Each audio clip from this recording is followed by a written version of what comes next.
अपने हाथ को अपने सीने पर रखिए। क्या आप एक लयबद्ध स्पंदन महसूस कर सकते हैं? मुझे यकीन है कि आप जानते हैं कि ये आपके हृदय की धड़कन है। लेकिन क्या आप जानते हैं कि हृदय स्पंदन पहले स्थान पर क्यों है?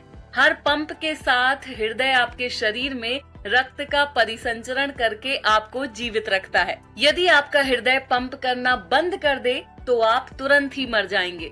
आइए देखते हैं कि वो क्या है जिसे हृदय हमारे पूरे शरीर में परिसंचारित करता है। हृदय एक निरंतर चलने वाला पंप है जो औसत जीवन काल में 2.5 अरब बार धड़कता है। परिसंचरण तंत्र हृदय से मिलकर बना होता है जो रक्त वाहिकाओं से जुड़ा एक पेशीय पंपित अंग होता है। रक्त को हृदय से दूर ले जाने वाली वाहिकाएं धमनियां कहलाती हैं और रक्त को हृदय में वापस लाने वाली वाहिकाएं शिराएं कहलाती हैं।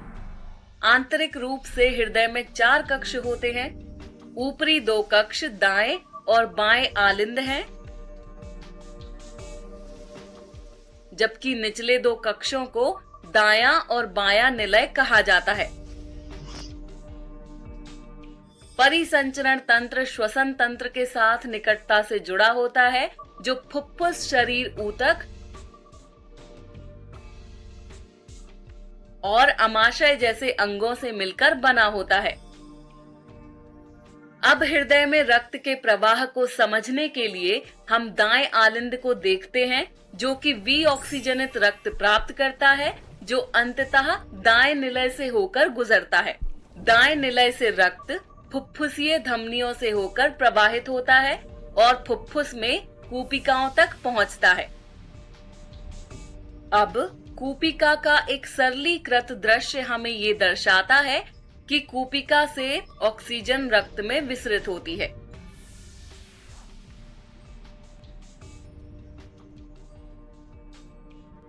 फिर ये ऑक्सीजनित रक्त हृदय के बाएं आलिंद में वापस बहता है।